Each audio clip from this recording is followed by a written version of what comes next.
You're listening to Were You Still Talking? They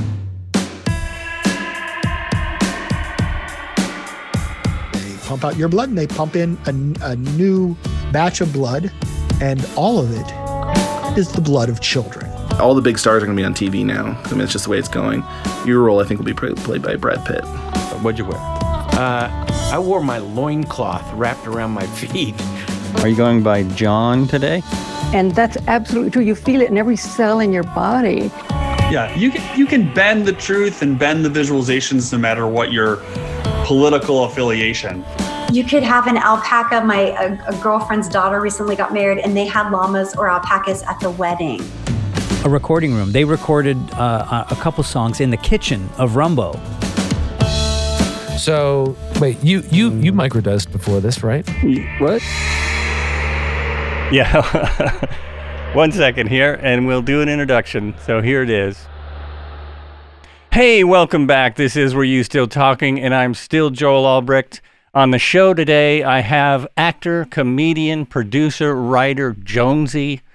I'm going to find out how he got that name and how he's using it without everyone else in the world using it. He's been on a lot of things. The Incredible Kimmy Schmidt, Letterman, Gotham, Nurse Jackie, quite a list of credits. He also does a lot of his own YouTube videos, which are on YouTube, and he does a lot of stand-up. And so we're going to find out what he's been doing this last year, for one, and everything else about him. It's really great to have him on the show. And how's it going, man? Good to have you here. It's going good, Joel. Thanks for having me.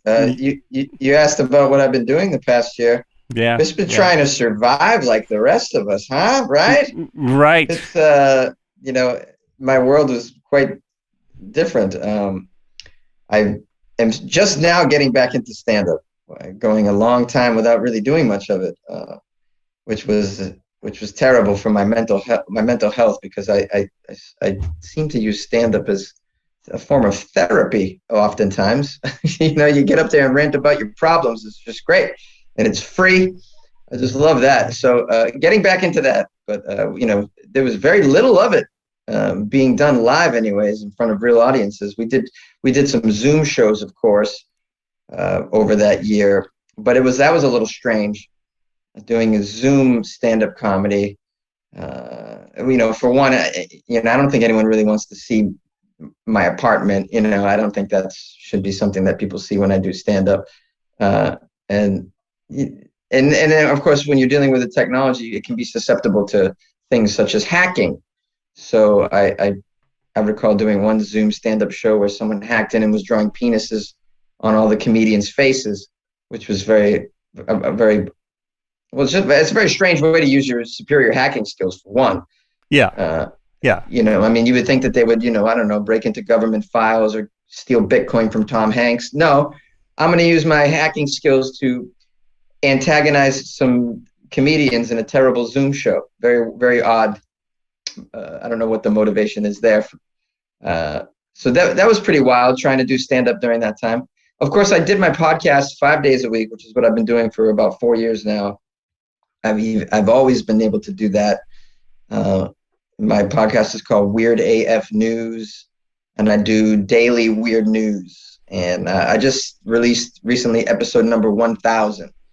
So nice. I was able to continue that nonstop, thankfully.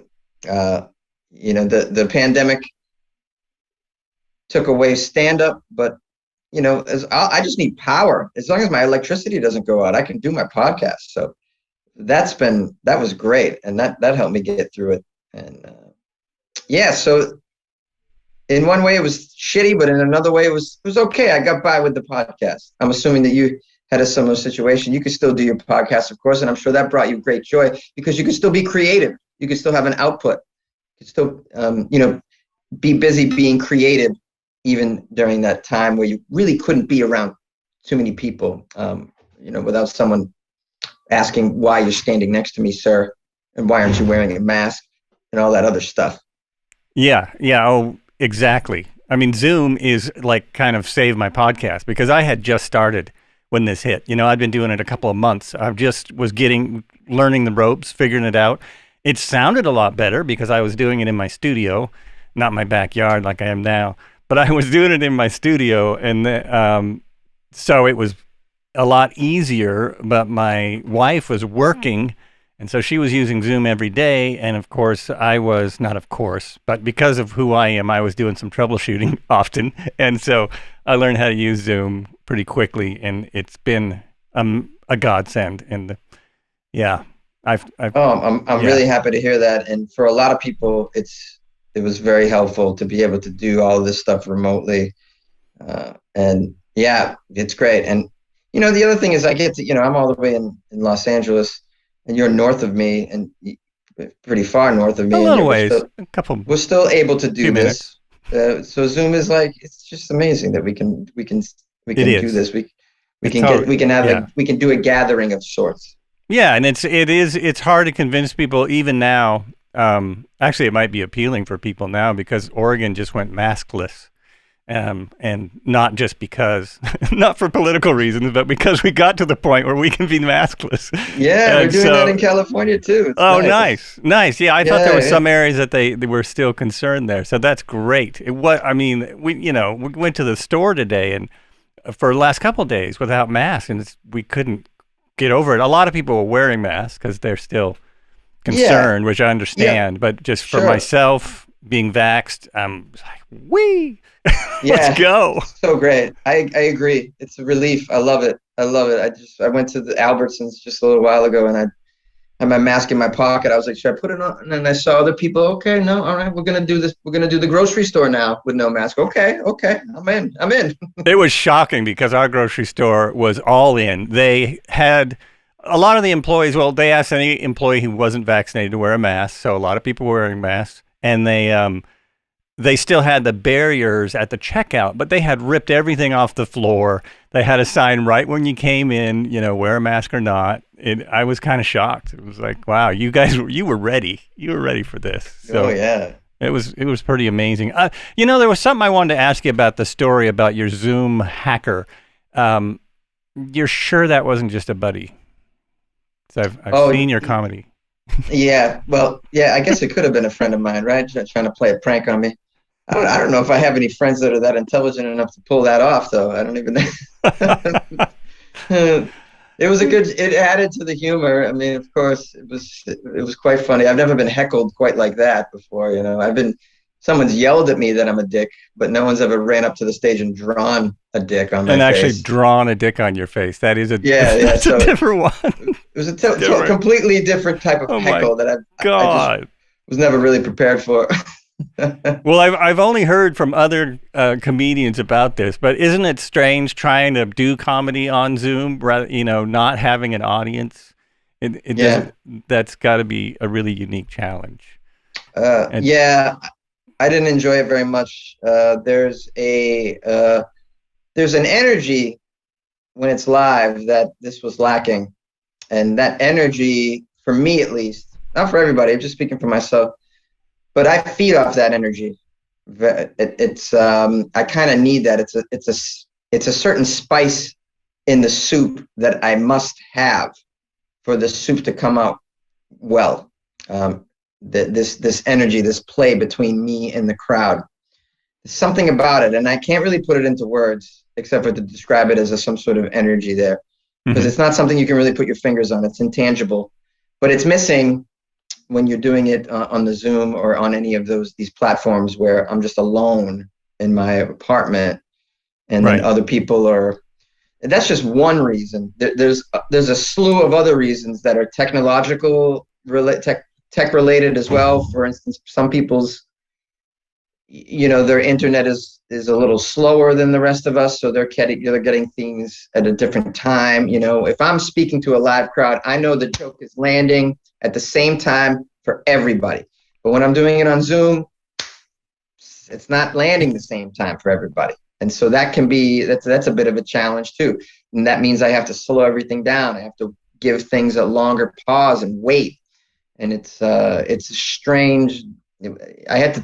I'm used to dancing a certain way, and I had to learn a whole new dance for that. And to me, it kind of threw me off. And I don't know, it lacked an energy that I really need and I feed off when it comes to a live crowd. Surely. And you get the same. Does it feel the same when you're doing it for film or TV? You know, when you're doing it for camera, do you have that same feeling that you're missing something, or does the crew give you enough feedback there that you can tell when things are working? When you're doing it like that, there still is usually a live studio audience. Oh, okay. So right. You will get that. I have done some things where there was no live studio audience. It was very small, and in general, it's for me. It's not going to go well if there's only 4 or 5 people, anyways, or no people. It's very odd. I really need a group to do what I do. It's like if you were painting and you were missing some of the colors of your palette. Oh, well, you're going to paint today, but you can't use yellow or green. And you're like, what the hell? All right, I'm very limited. And to be honest with you, I'm not that excited because I was going to draw a forest today filled with frogs. And now, I don't have green. So for me, I need a group, at least a group. A lot of those stand-up specials that you see, though, most of those there is a live studio audience, and so you do get that. But you still have to change what you do, because when you're playing to a camera, you have to understand that you're in people's faces. It's very close up. So in general, the rule is be a little smaller. You don't need to be very just gesticulating all over the place like you might, and if you were doing a large theater. Which a lot of those things are taped in a large theater. It creates a very strange, I don't know if you want to nerd out on this a little bit, but maybe your audience is fascinated about stand-up comedy.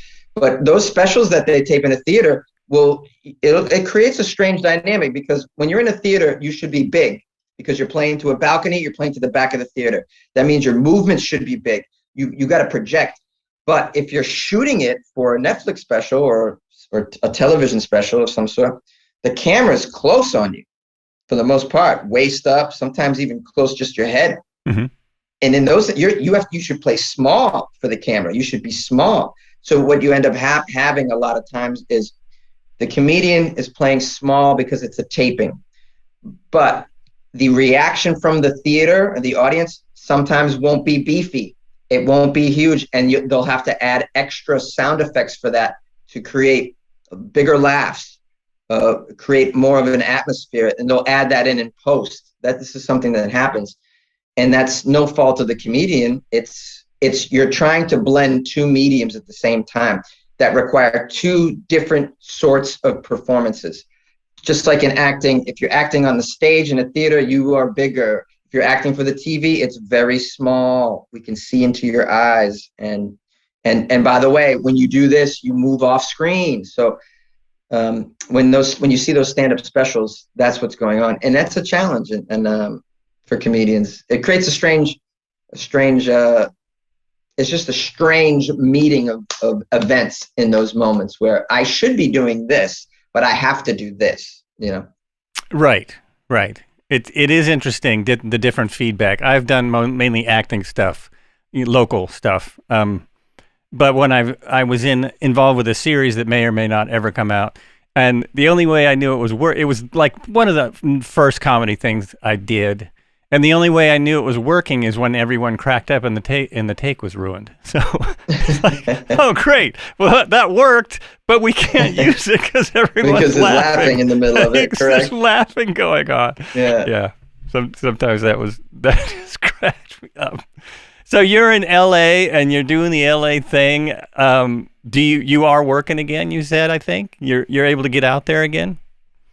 Oh yes. Not a lot, but a little bit. At least 1 paid show a week. It's been going pretty steadily like that, which is a big deal.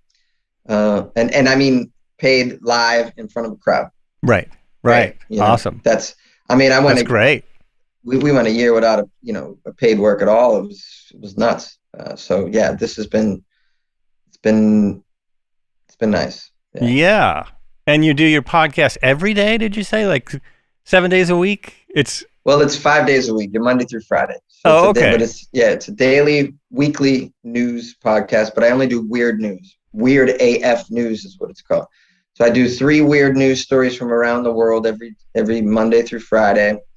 And on Friday, I do only weird news from Florida. So we call it Florida Friday. Okay. Because Florida is like just the behavior there, the news there is crazy. It's so weird. It's definitely a state weird that AF. deserves its own day of the week on my show. And people, it's for people that listen to the show, it's their favorite episode. I would say it's the Florida Friday episode because just the stuff is so crazy, just so crazy. It almost, I mean, what little I know about Florida, although I do want to go there because there's some really cool sites there, but it seems like you could do the opposite. You could do 4 days a week on Florida and do a U.S. day. Yeah, it does feel that way. I mean, because when I sift through the Florida news for the week, like I have to, during the week I do 3 weird news stories a day. On the Florida one, I do 4 stories on Friday that are out of Florida because there's so many, and I know I always want to do more. So yeah, there is so much Florida weird news that you could support a daily Florida weird news podcast probably. I would think, yeah. Yeah, I mean, it's just the place is just filled with degenerates, man. I don't know what's going on over there, but it's just crazies. It's unbelievable the shit that people do there. I just can't even wrap my head around it. It's frightening. It's a frightening place. And one of the things I'm doing is introducing the world to Florida because I got a lot of listeners in other parts of the world, and they're like, I had no idea that they had this state that's so bananas in your country, man. Like, this is crazy. Like, people can't believe that this place exists, but oh yeah, it does. It certainly does. Yeah, I read a series of books. They were novels, but they were by an author who worked at the Miami Herald. I wish I could remember his name, but he really worked in, he used fiction, but he worked in real stories from Florida. So it was very interesting. That's hilarious. I'm completely forgetting the guy's name, but they're amazing books. Like, yeah, it's good stuff. Yeah, it's just it's so nutty. Much fodder for crazy stories. Yeah, of course. And lots of crime. Yeah. So and where are you from? I'm originally from Boston. Uh-huh. Lived in New York City and have lived in LA. These are the places that I've lived in. But yeah, originally from Massachusetts. And do you do any kind of training at all? I mean, you've gotten several acting parts. Do you do any kind of acting workshops and do any coaching for acting or comedy, or is it just all just natural for you? There's not really anything you can do for comedy, for stand-up comedy. The classes are pretty useless in my opinion. Mm-hmm. You just have to go to open mic and try it. And, you have to go to an open mic and do what you say, the things that you think are funny, and see what happens. No one can teach you this. It's something that you have to do. You just have to do it. Acting, of course, is different. You can learn techniques. Technique is definitely part of it, and you can learn that. And I took a lot of that when I was living in New York City, years and years of that.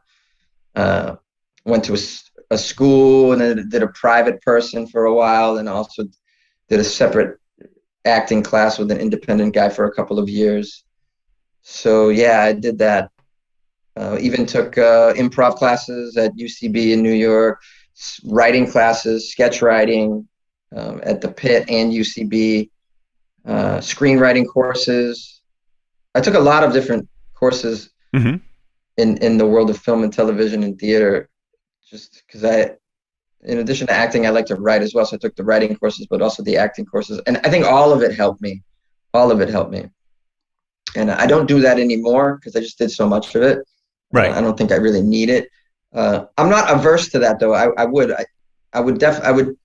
take acting classes again out here, for sure. If they were cheap and it wasn't like, I'm not looking to learn something. I'm just looking for a place to work out stuff. Maybe just getting into scenes with other people and working on your chops. It's mm-hmm. like getting back in the gym a little bit. So yeah, I would do that out here if those sorts of classes come back, I think they will eventually. But I would be willing to do that just to keep my my skills honed and tightened. Yeah, almost all the paid work I got here was when I took one acting class. And, the guy teaching the acting class knew a lot of people in town. So he would be producing stuff and be like, yeah, this guy, grab, Great. He was in my class, I know. So is it the same there? Is it still, because I've heard that about film school, that a lot of people go to film school to meet all the other people in film school. That seems to be really the biggest benefit from film school is the connections that you make, because it used to be that you get to play with the equipment, but now it's like, you can shoot on whatever now. You can just get equipment. It's not a big deal now. So that perk is gone. Right. They would, learning how to direct or do some technical stuff. We have YouTube for any of this. You can go and watch the works of any of the great directors on your phone or on your tablet for free, so like that benefit is gone. Yeah, that's school.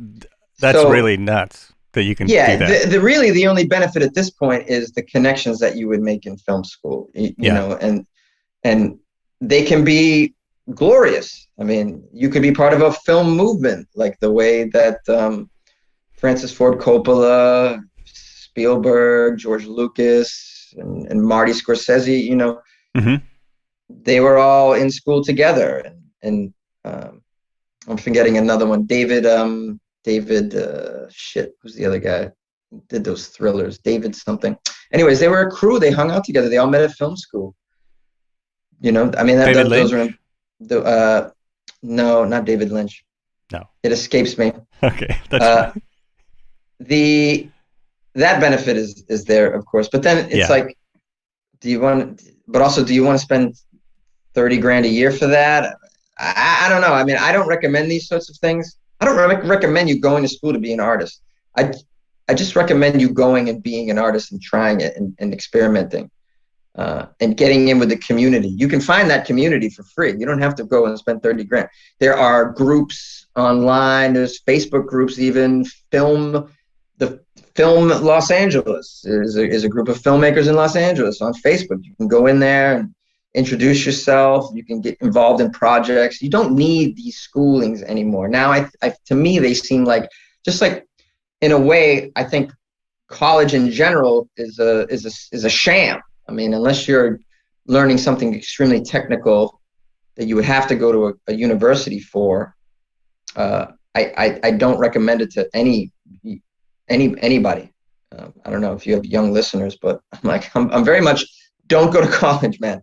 Don't. It's too expensive, and Well, I don't have young listeners for this episode because we said naughty words. Oh, we said naughty words. I think we did. I don't know. Like a warning on a podcast is going to keep you from listening to it, right?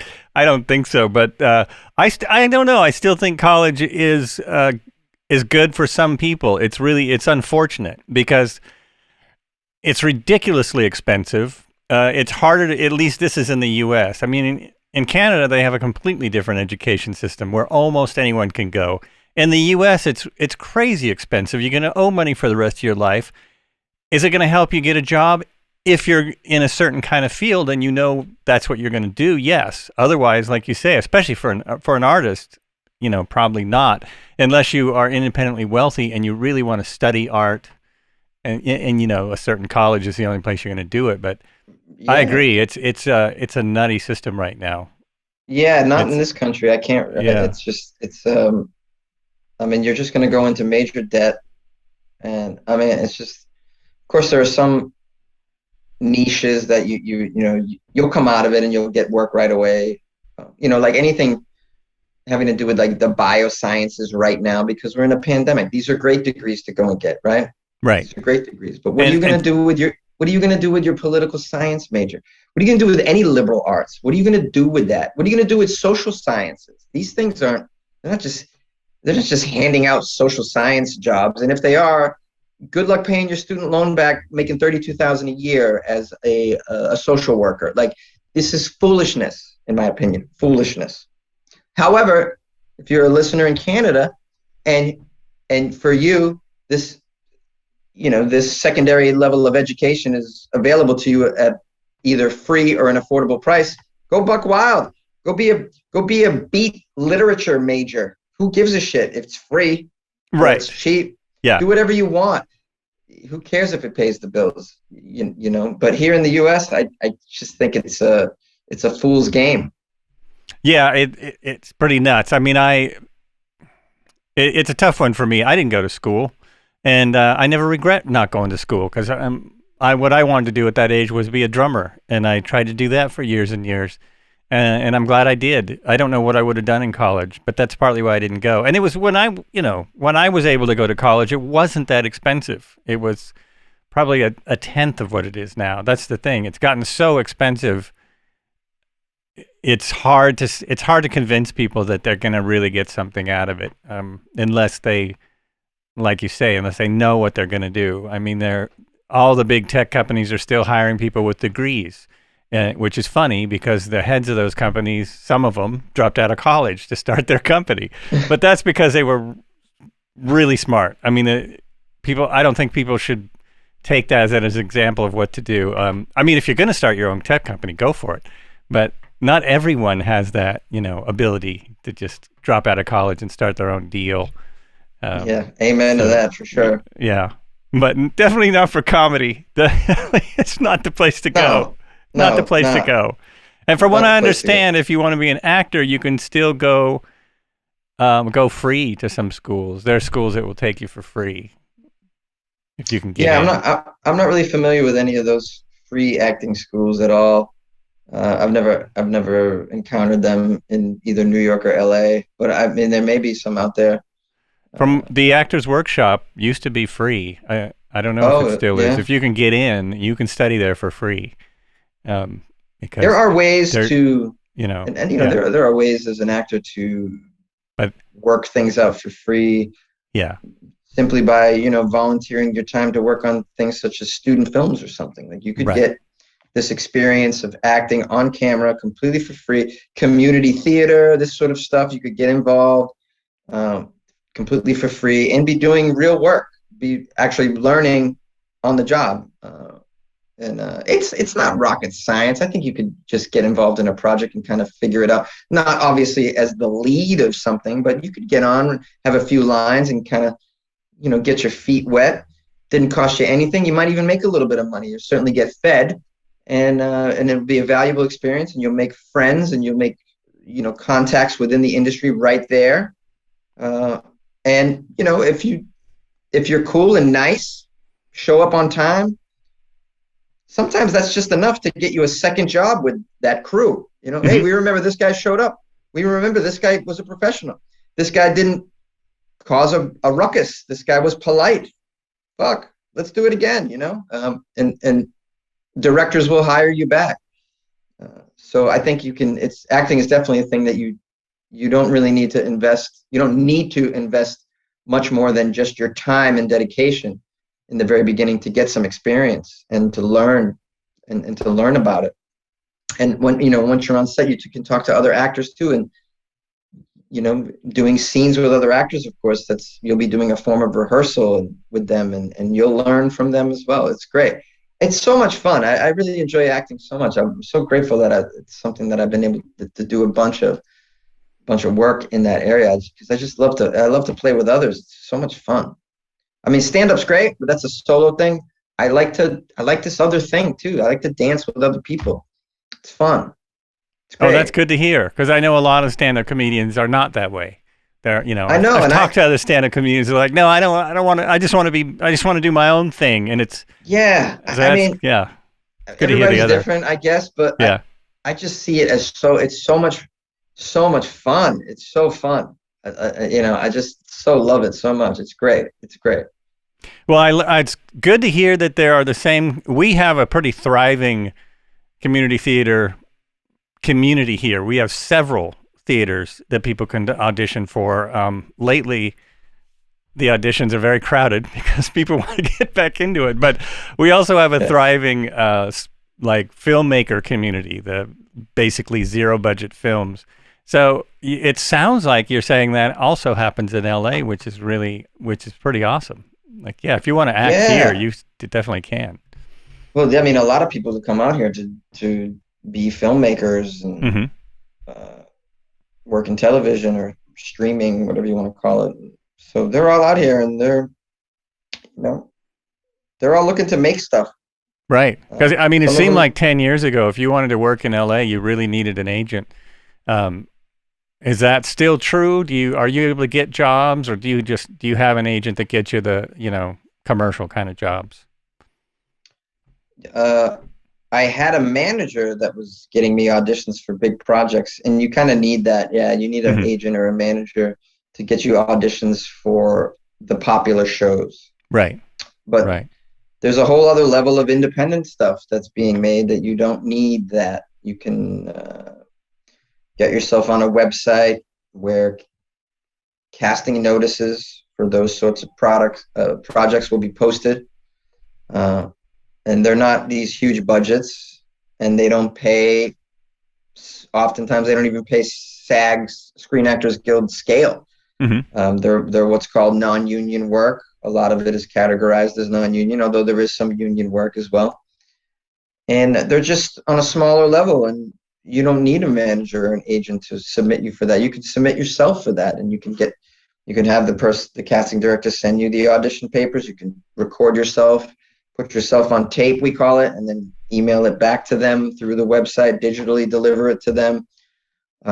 And that's a thing that can be done without any representation whatsoever.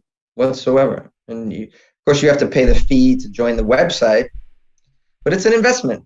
You have to you also have to have headshots, digital headshots, and it helps if you have a video clip of some sort of you doing some acting work. We call it a reel. That's helpful.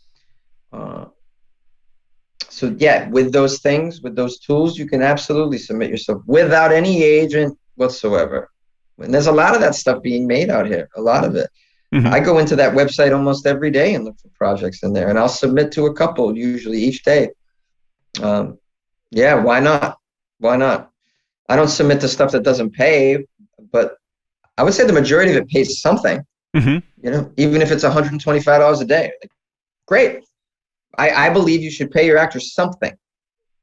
On principle. Right. And that's just me, because I am an actor.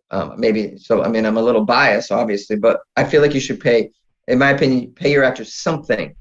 $50, $75, just something. So if it doesn't pay, I just skip it. But I would say over half of them pay on at least the website that I use, which is called Actors Access. It's a very popular acting submission. They have a Portland. They got a Portland one. Branch of that. They got one for the They got a Midwest. They got a New York section. Yeah, they cover the country. Yeah, and you'll find a lot of there's good stuff on there. It's not always lame. It's you can find some good stuff on there, good projects.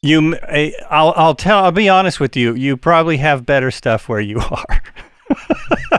I mean, occasionally something comes up on there that looks like a real job, but there's a lot on there that I'd imagine it depends on where you are. Yeah, I can go to Craigslist and get that, but I've gone on Craigslist. That works too. I'm not above going on Craigslist. I've got a lot of acting there. Yeah, and love. Our Actors Access in LA, of course, there are 30 postings a day on there or something. It's crazy. So that, I guess if you're here, that's great. That's really all you would need. Yeah. Maybe in other parts of the country, you might have to look in some other places. I'm sure there's a Facebook group in your area, in your city, that might have local actor postings of some sort, and I'm sure jobs will trickle onto there as well. So you might have to add a few other resources depending on where you are to cover your bases. But you can find these jobs, you can find these gigs, or you can create your own project, create your own little video reel, and then move to LA with it and start submitting to some of these jobs in Los Angeles. That's a thing you can do. That's true. If someone's really, really wanting to act, that's I would recommend that. Good idea, because that's still where the work. New York and LA is still it. If you want to get work. Portland had three shows filming there a couple of years ago, and and they were pretty big shows. They were successful. The majority of their actors, especially SAG actors, were from LA. So they're filming in Portland. They are still pulling from LA. You know, it was still like pretty rough on local talent. So, yeah, they'll often do that. What they'll a lot of times do is they'll get the leads and the supporting roles from a place like LA, but they'll cast the background actors from that area, the under fives. Under five means under 5 lines. They may cast the under fives with local actors, such things. So yeah, you could still get a part on some of these major shows that have come from Hollywood to shoot in your town. Yes, you still could get even a line on them. You're not going to be sniffing a supporting role of any sort, or a lead, or any of these. Certainly not a starring role, or so that's but you can get you can dip your toe in the water there and get a credit, get a pretty cool credit, and then you can work your way up, get another credit. The next thing you know, you could join the actors union if you wanted to go that route. These are all many different ways to do this. Yeah, it was so interesting. The last time I looked at SAG, because I guess I was looking for scale, what that was now, and I think it's on their front page somewhere. They're saying, it basically says, don't join SAG, which was, really don't join unless you've got work. Unless you have work, there's no reason because it's so expensive to join. It's like, I don't know, it's $2,500, $2,800, whatever it is. Whatever it is. Yeah, it's almost $3,000, I think, probably to join. So you should at least have a paying gig that pays for your SAG fee, whatever that might be. So that means you should at least have a paying acting gig that's a couple of grand minimum. Right. At I least. would recommend. Yeah, I would say sure. Twice that. Or maybe you just have this extra money laying around, and by all means, Well, that's true. If you got extra money laying around and you have an acting gig, because you can't join without having something on paper, right? You can't just join. Can't just go, I want to be in SAG because I like my headshot. Right. Doesn't work. So what about, have you done a lot of road gigs? Have you been out on the road as a comedian? And is that something that's looking like it's coming up again, or? I've done, when I do road work, I don't like to really go too far. I've always wanted to stay in the city I'm around, because there's always I always have to come back for auditions. So I don't want to leave for days and days at a time. Weekends, no sweat. Usually it's somewhere where I can drive. Like I'm in LA, so going to Las Vegas for the weekend, going to Phoenix, Arizona for a weekend. These are San Diego's 2 hours south of here. Those are ideal for me. That's about the extent of what I want to do. But right now most of the auditions are happening digitally anyways. So I'm open to traveling a little bit more, and I'm discussing going to Hawaii and Idaho right now. Two road gigs that would require me to fly, and I'd be gone for a few days. But I'm pretty comfortable with doing that right now, because the auditions are they're all online. 90% of them are me doing what's called a self-tape. Record myself, email it to them.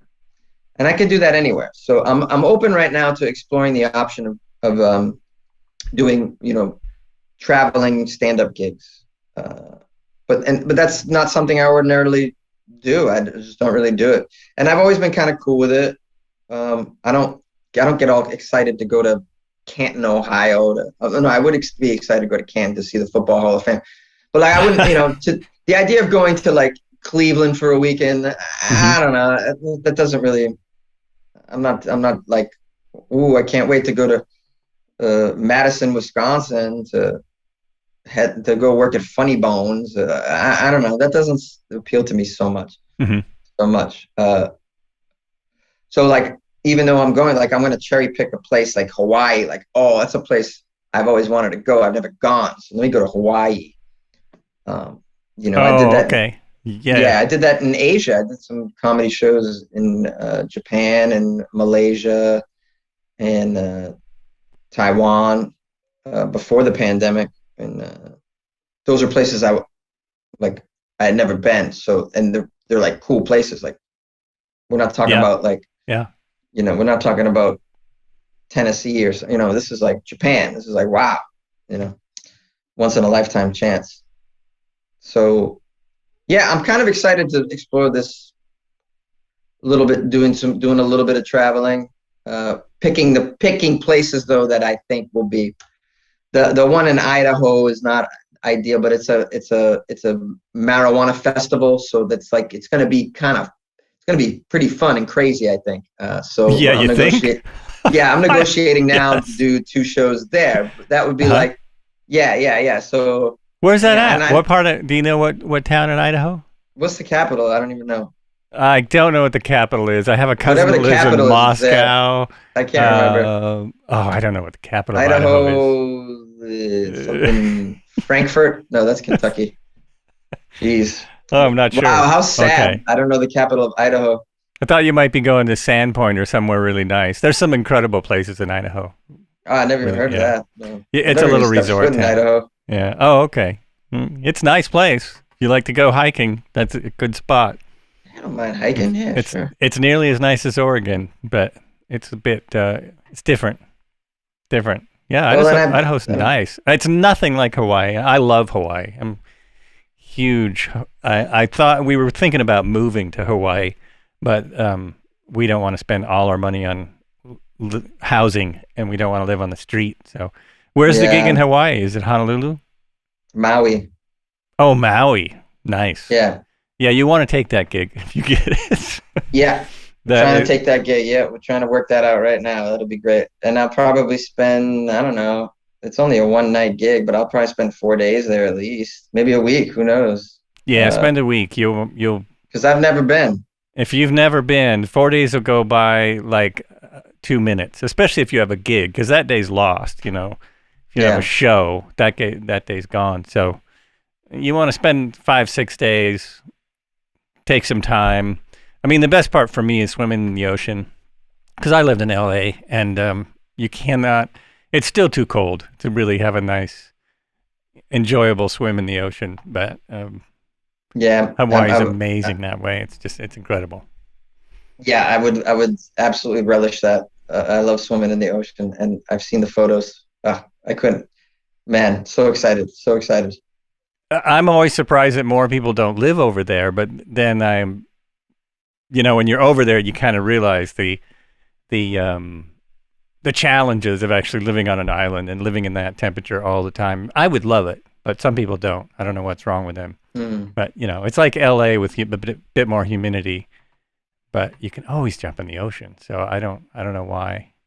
I don't know why it's not more crowded. Yeah, well, I can't wait to experience it firsthand. I'm quite excited. I hope we were able to come to an agreement on this gig, and that'll happen. Fingers crossed. Yeah, absolutely. Well, keep trying to get gigs over there. If you don't, that's a good place. Yeah, good place to hang out. Good place to get gigs. Yeah. I still haven't been to Maui. I spent a lot of time on the Big Island, and I've been to Oahu a couple times. But Maui's, I hear from a lot of different people, know a lot of people that go there. It's the next state over for both of us. It's the next state west. It is, absolutely. I should be visiting it more. It's right there. What's wrong with me? What's wrong with you? Actually, if you like to camp, it can be cheap because the flights aren't expensive. It's just the hotels. Okay, good to know. Yeah, it's really... The flights are not that expensive, especially from LA or Burbank. I'm trying to figure out what to do in Burbank, because we just got flights for $19 going to Burbank. So I'm trying to figure out what the hell would I do down there. I mean, I spent some time down there, but I don't know what I would do. Burbank. That's LA. It's LA. I used to always used to fly from Burbank Airport because it's the same size as Eugene. So it's way easier to get in and out of. But then the prices just skyrocketed at some point. So I have to go. I noticed that about Burbank. The prices are they're a little higher in Burbank. Yeah. Because I would like to fly out of Burbank too, because I live closer to Burbank. But It's just cheaper to go out of LAX. Yeah. And someplace like Hawaii, it's a lot cheaper. Yeah. A lot cheaper. Yeah. Yeah. A lot cheaper. Surely. Yeah, so we still haven't figured out any reason to go to Burbank for $19. But it'd be a nice. They have a nice. They got a nice spot. IKEA. You could go to the IKEA. That's true. That's probably the first IKEA I ever went to. I went there when it was new, fairly new. Yeah, that's what kind of Burbank is now known for. Is the IKEA. You go to the IKEA. It's the only IKEA in the area, LA. You go to Burbank. It's really funny. That is funny. It's still the only one. Oh, that's hilarious. Still the only one. Wow. Yeah. Oh my God. Well, we should probably be wrapping this up soon. I know you said you have other stuff on your schedule, unlike myself, but that. Yeah, you're just chilling in your backyard. Clearly, just chilling in my backyard. And it looks like you just mowed your lawn, so you don't have to do that. No, I don't. It's great. I never, as long as I sit here in this virtual world, I never have to mow the lawn. You don't have to mend that fence. You're good. Exactly. I'm fine. You're good. It's great. Well, I really had a lovely time speaking with you. I hope your audience finds this fascinating and entertaining. I'm sure they will. Learn something about the world of acting and comedy that they didn't know about. It's possible. Most of my audience knows everything. Smart people. Oh, they know almost everything. So they're just, I heard this before. I heard this before. Yeah. When you're you're doing a show for a theater, but they're shooting it for TV. Yeah. So you're supposed to be playing small, but you really want to play big for the theater. I know all of that shit. But you know why they all honesty, they know it because they've watched Joe Rogan. So anyone who listens to a podcast, they've heard it all before, right? I mean, if you listen to Joe Rogan, you just learn all about the art of stand-up, the business of stand-up. Yeah, you do. Everything, right? I think a lot of people are more familiar with stand-up than they want to be just from listening to Joe Rogan. Yeah, I bet you're right. You know Joe Rogan, right? What's that? You know Joe Rogan, right? Not personally, no. What? No, but you live in L.A. I mean, and you're a comedian. At the Comedy Store. Oh, you have met him. Okay. Yeah, but everybody goes up to that guy. It's like right. I'm sure. Every comedian in LA wants to be his hang around, and people just glom onto him. Gosh, I wonder why. That's weird. But now he doesn't live in LA. Now he's in Austin, Texas. Oh, that's right. He moved to Texas. Well, you could move your podcast to his old studio. Hey, I wouldn't mind that. No, what's the rent? It would be nice. It would be nice. His studio was pretty sweet. I wonder if it's just an empty warehouse now. Yeah, that's what I'm wondering. Where that secret what's studio going on over there? Yeah. Yeah. Worth looking into. It's true. Worth checking Probably out. Probably in Burbank. Probably right next to IKEA. Yeah, you could visit his old studio in Burbank. That's right what next to the IKEA. I should go to Burbank and find out where Joe Rogan's studio was. And I can visit Jay Leno. I think his car collection's in Burbank somewhere. Probably. Yeah, I think it is. Probably. I used to deliver. Joel, thanks for having me, Joel. You're welcome. I look forward to this episode. Send it to me, and I'll share it out to all my friends and family and followers. I sure will. You bet. And I'll do a quick. For your listeners, if they want more of me, I would just say, just listen to the Weird AF News podcast, or which you can just go to any podcast player and search for that, or weirdafnews.com is the website, and you can find the podcast platforms right on there as well, and you can listen to it right on there as well. So until my shows keep going, that's really right now. That's all I have to offer as a podcast. But it's a cool podcast. Check it out. Weird AF. It is it's pretty cool. Pretty cool because I like weird AF stuff. News. Yeah, hey, man, Weird AF News. You can't get daily weird news anywhere. I mean, I'm the only one really. So if you want weird news on a daily with your mainstream news, you gotta listen to me. But I recommend listening to me after the mainstream news, because the mainstream news gets you angry, right? And you feel like the world is awful. But then you listen to my weird news, and then you're like, oh my God, wow, okay, not so bad. The world is funny again. It's perfect. That's true. That's a really good point. You listen to the Florida episode and you go, oh, at least I don't live in Florida with those maniacs. Life is good. As long as you don't live in Florida when you're listening to it. Yeah. And some of these people, these Floridians, they become fans of the show. And I'm like, you realize I just make fun of you every week, right? God. I dedicated a whole day to make fun of your people. It's funny. Yeah, but they're just going, oh, but you're just kidding. You're a comedian. You're just kidding. You're just messing around. It's all big. But no, I'm not. I would never. I tell people, how could you live here? How could you live here? I would never live here, and I wouldn't visit. You know what? I might visit. The beaches are nice. I would go. All right. Well, I would love to visit. They have the Everglades, and I really want to see the Everglades. It's a cheap vacation too. It's pretty cheap. Yeah, that's true. That's what I've heard. That's true. Unless you want to stay on the Keys, that is not cheap. Not cheap. Probably the same as Hawaii though, as far as staying places. Probably. Yeah. Well, Joel, thank you so much, man. It was great meeting you. I appreciate that. You're so welcome. Let me just do a quick wrap up here. You've been listening to Were You Still Talking? This is Joel Albrecht, and my guest has been Jonesy. And I forgot to ask him how he got that name and if it's trademarked. But thanks a lot for listening. We've talked about everything comedy, everything you want to know about acting. Be sure and share this with your friends. Don't be shy. Spread it around. And as I always say, be good to each other and be good to yourself.